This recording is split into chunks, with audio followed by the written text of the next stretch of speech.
रात में गूंजा खेल का शोर। हर गेंद में छिपा था मौत का एक दौर।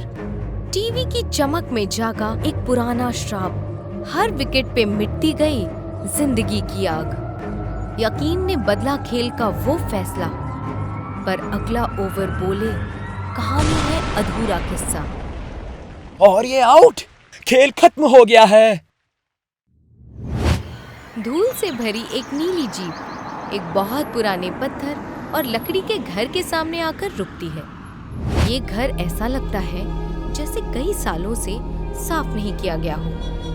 दीवारों पर बेलें चढ़ी हुई हैं और खिड़कियां काली आंखों जैसी लगती हैं। जीप से 3 लोग बाहर निकलते हैं। आस्था सबसे आगे है। वो समझदार और बहादुर नजर आती है। कल्पना उसकी छोटी बहन है। वो अपने फोन में सिग्नल ढूंढने की कोशिश कर रही है। पीयूष उनका चचेरा भाई है। उसने चमकीली पीली क्रिकेट जर्सी पहनी हुई है और उसके कंधे पर एक बड़ा बैग है।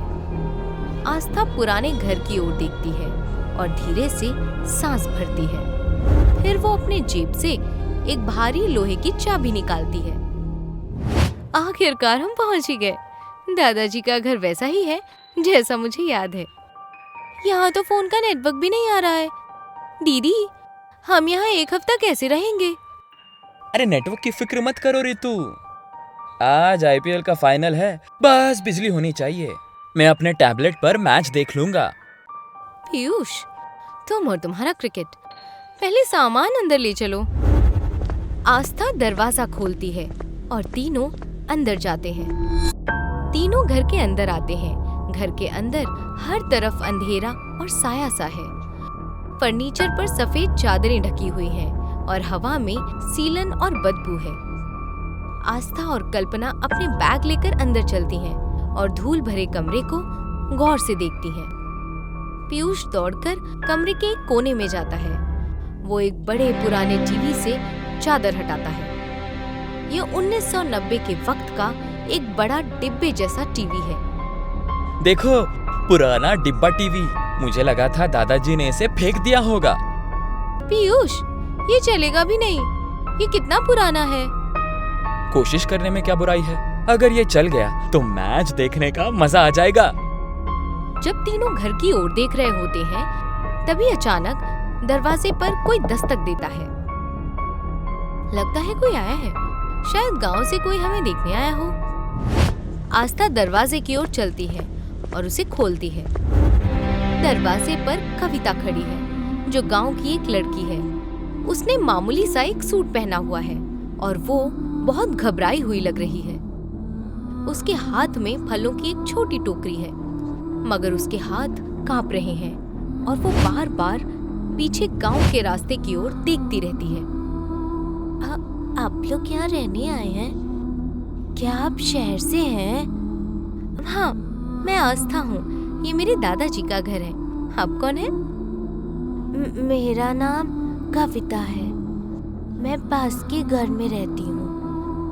मेरी माँ ने ये फल भेजे हैं, लेकिन मेरी बात मानिए, आज रात आप लोग घर के अंदर ही रहिएगा। कल्पना भी दरवाजे पर आ जाती है। क्यों? क्या यहाँ कोई जानवर है? जानवर नहीं। जब गांव में खामोशी होती है तो पुरानी आवाजें लौट आती हैं, खासकर जब मैदान पर बिजली चमकती है। मिल गया, केबल की तार मिल गई। पीयूष की आवाज सुनते ही कविता का चेहरा पीला पड़ जाता है। अगर आप लोग टीवी देख रहे हैं तो होशियार रहिएगा। यहाँ का टीवी वही दिखाता है जो वो दिखाना चाहता है। कविता की बातों में एक अजीब सा रहस्य झलकता है। इतना कहकर वो फलों की टोकरी दरवाजे पर रखती है और वहां से चली जाती है। अरे सुनो, हेलो।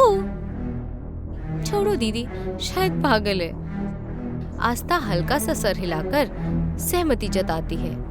वो कुछ फिक्र में लगती है, मगर फिर बात को वहीं छोड़ देती है। अब रात हो चुकी है, सूरज डूब चुका है और गांव गहरे अंधेरे में डूब गया है। पीयूष ने पुराने टीवी को जोड़ दिया है। वो फर्श पर बैठा हुआ है और उसके हाथ में नाश्ते का एक कटोरा है। आस्था और कल्पना पुराने सोफे पर बैठी हैं। पीयूष टीवी का नॉब घुमाता है। स्क्रीन पर झिलमिलाहट होती है। काली सफेद लकीरें तेजी से इधर उधर भागती हैं। फिर धीरे धीरे एक तस्वीर नजर आने लगती है। ये एक क्रिकेट का मैदान है, मगर कुछ अजीब सा लगता है। घास हरी नहीं बल्कि फीकी धूसर है। खिलाड़ियों ने ऐसी जर्सी पहनी है जिन पर कोई नाम नहीं है। दर्शक भी खुश नहीं लग रहे। वो बिल्कुल खामोशी से बैठे हैं, जैसे पत्थर की मूर्तियां हों। ये कैसा चैनल है? रंग इतने अजीब क्यों हैं? शायद सिग्नल कमजोर है, लेकिन देखो, ये तो चेन्नई और मुंबई का मैच लग रहा है। और स्कोर बोर्ड देखो, ये क्या लिखा है?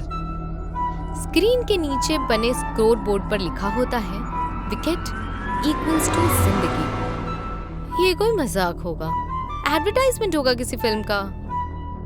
तीनों ये देखकर हैरान और जिज्ञासु हो जाते हैं। कुछ ही वक्त में मैच तेजी से आगे बढ़ता है। स्क्रीन पर एक गेंदबाज दौड़ कर आता है। वो बहुत लंबा लगता है और उसकी टोपी की छाया में उसका चेहरा छिपा हुआ है। वो गेंद फेंकता है। बल्लेबाज चूक जाता है और स्टंप हवा में उड़ जाते हैं। आउट! आउट! क्या कमाल की बॉल थी! उसी वक्त किचन की तरफ से जोर से कुछ गिरने की आवाज आती है। दोनों लड़कियां घबराकर उछल पड़ती हैं। पीयूष उठो, देखो किचन में क्या गिरा। पीयूष किचन की ओर जाता है।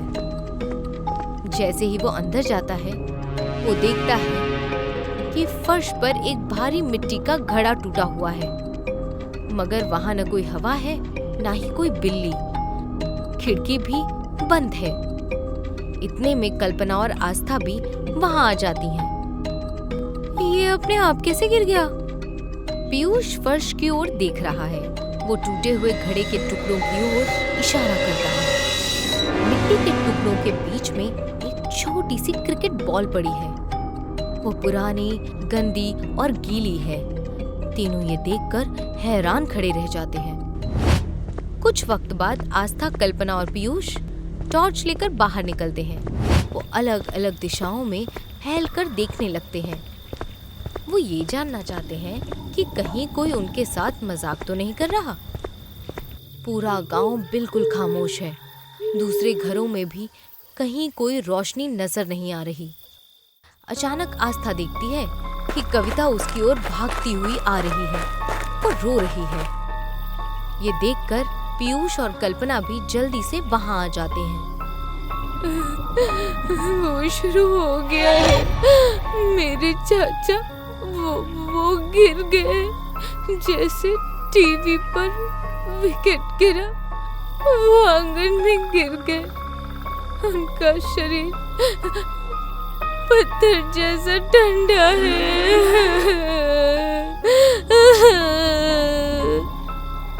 क्या क्या कह रही हो? टीवी और तुम्हारे चाचा का क्या लेना देना है? इस गांव में श्राप है। गांव के लोग सालों से मैच पर सट्टा लगाते थे, पर एक दिन सब कुछ बदल गया। एक अंपायर के गलत फैसले की वजह से इस गांव का खिलाड़ी आयुष हार गया और गांव के सारे लोग उस वजह से सट्टा हार गए। लोगों से ये हार बर्दाश्त नहीं हुई और उन्होंने आयुष को उसी के घर में जिंदा जला डाला। और तब से यहाँ वो हर रोज इंसान को मारता है जो क्रिकेट देखता है। मैं ये सब नहीं मानता। ये सब अंधविश्वास है। तभी घर के अंदर से टीवी की आवाज आने लगती है। मैच में बैठे हुए दर्शक अचानक से चीखने लगते हैं। वो खुशी की आवाज नहीं, बल्कि दर्द भरी असली चीख होती है।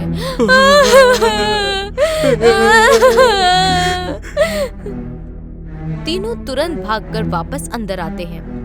अब टीवी की स्क्रीन बहुत तेज चमक रही है। उसकी रोशनी अजीब सी हरी है। स्क्रीन पर वही लंबा गेंदबाज अपने रन के शुरू में खड़ा है। वो सीधे सामने देख रहा है, जैसे वो इन्हीं की ओर देख रहा हो। अब स्कोर बोर्ड पर लिखा है, विकेट्स लिए गए 1, अगला निशाना घर 4। आस्था दीदी, हमारे घर का नंबर क्या है? आस्था दरवाजे के पास खड़े पुराने लकड़ी के खंबे की ओर देखती है। वहाँ एक पुराना लकड़ी का नंबर प्लेट लगा हुआ होता है, जिस पर नंबर 4 लिखा है। पीयूष, टीवी बंद करो अभी। पीयूष टीवी के पास जाता है। वो बटन दबाता है मगर कुछ नहीं होता। वो दीवार से तार खींचकर निकाल देता है, फिर भी टीवी चालू रहती है। स्क्रीन बंद नहीं होती। ये बिजली के बिना चल रहा है, ये कैसे हो सकता है? तीनों एक दूसरे को हैरानी से देखते हैं। कमरा अचानक बहुत ठंडा होने लगता है। उनकी सांसें हवा में धुंध जैसी नजर आने लगती हैं। स्क्रीन पर गेंदबाज दौड़ना शुरू करता है। उसके हर कदम की आवाज ऐसे गूंजती है जैसे उनके घर के फर्श पर कोई हथौड़ा मार रहा हो। हमें इसे रोकना होगा। अगर अगला विकेट गिरा तो हम में से कोई नहीं बचेगा। पीयूष, टीवी को तोड़ दो जल्दी। पीयूष अपने बैग से भारी क्रिकेट बैट निकालता है। वो पूरी ताकत से उस टीवी पर वार करता है, मगर बैट हवा में ही रुक जाती है, जैसे कोई अनजानी ताकत उसे पकड़कर रोक रही हो। पीयूष पूरी कोशिश करता है, मगर वो बैट को हिला भी नहीं पाता। मैं हिल नहीं पा रहा हूँ। किसी ने मेरा हाथ पकड़ा हुआ है। टीवी पर गेंदबाज अब क्रीज के बहुत नजदीक पहुंच चुका है। वो गेंद फेंकने ही वाला है। आस्था कमरे में चारों ओर देखती है। उसे अपने दादाजी की कही हुई एक बात याद आती है। वो कमरे के कोने में रखी पूरी अलमारी की ओर देखती है। कल्पना, मदद करो, वो अलमारी खोलो। आस्था और कल्पना अलमारी के पास जाती हैं। वो अलमारी के भारी दरवाजे को खोलती हैं। अंदर पुराने क्रिकेट की ट्रॉफीज रखी हुई हैं और एक बहुत पुरानी चमड़े की बंधी हुई किताब भी मौजूद है। आस्था उस किताब को खोलती है। वो एक डायरी होती है। ये मैच खत्म नहीं हुआ था। 1983 का एक लोकल मैच। दादाजी अंपायर थे। उन्होंने एक गलत फैसला दिया था। उसी फैसले की वजह से उस खिलाड़ी को यहाँ के लोगों ने मार दिया। वही खिलाड़ी अब लौट आया है। वो अपना बदला पूरा करना चाहता है। टीवी पर गेंद फेंकी जाती है। स्क्रीन पर बल्लेबाज उसे जोर से मारकर ऊंचा हवा में उछाल देता है। स्क्रीन पर गेंद आसमान में ऊपर जाती हुई नजर आती है और फिर दृश्य नीचे की ओर आता है। अब वो मैदान पहले जैसा नहीं लगता। वो अब स्टेडियम नहीं है, बल्कि गांव का मैदान बन चुका है। गेंद अब स्क्रीन पर एक खिलाड़ी की ओर नीचे आ रही है। वो खिलाड़ी उसे पकड़ने के लिए तैयार खड़ा है। अगर वो कैच पकड़ लेता है तो विकेट गिर जाएगा। हमें खेल का नियम बदलना होगा। दादाजी ने लिखा है कि खेल तभी रुकता है जब अंपायर अपना फैसला बदल दे। लेकिन अंपायर कहाँ है? दादाजी तो गुजर चुके हैं। आस्था पीयूष के हाथ में पुराने क्रिकेट बैट को देखती है। उस पर एक साइन बना हुआ है। वो उसके दादाजी का साइन है। आस्था जल्दी से पीयूष के जमे हुए हाथों से वो बैट पकड़ लेती है। वो ताकत बहुत ज्यादा है, मगर वो पूरा जोर लगाकर बैट खींच लेती है। फिर वो टीवी के सामने खड़ी हो जाती है। मैदान पर जो हुआ वो गलत था। मैं इस खेल को खारिज करती हूँ। स्क्रीन पर गेंदबाज अचानक रुक जाता है। वो अपना सिर घुमाता है। अब उसका चेहरा साफ नजर आता है। वो एक खोपड़ी है जिसकी आंखें लाल चमक रही हैं। वो अपनी हड्डी जैसी उंगली उठाकर सीधे आस्था की ओर इशारा करता है। खेल अधूरा है, इंसाफ चाहिए। इंसाफ खेल खत्म करने से मिलेगा, जान लेने से नहीं। मैं अंपायर की वारिस हूँ। मैं इसे नो बॉल घोषित करती हूँ। कमरा हिलने लगता है। छत से धूल गिरने लगती है। टीवी की रोशनी इतनी तेज हो जाती है कि उन्हें अपनी आंखें ढकनी पड़ती हैं। कुछ वक्त के बाद रोशनी धीरे धीरे कम हो जाती है। आस्था अपनी आंखें खोलती है। टीवी की स्क्रीन काली हो चुकी है, उसका शीशा भी टूट गया है, कमरे की ठंडक भी गायब हो चुकी है। पीयूष जमीन पर गिर जाता है। अब वो अपने हाथ हिला पा रहा है। कल्पना और कविता अभी भी घबराई हुई है, मगर वो सलामत है। क्या क्या ये खत्म हो गया?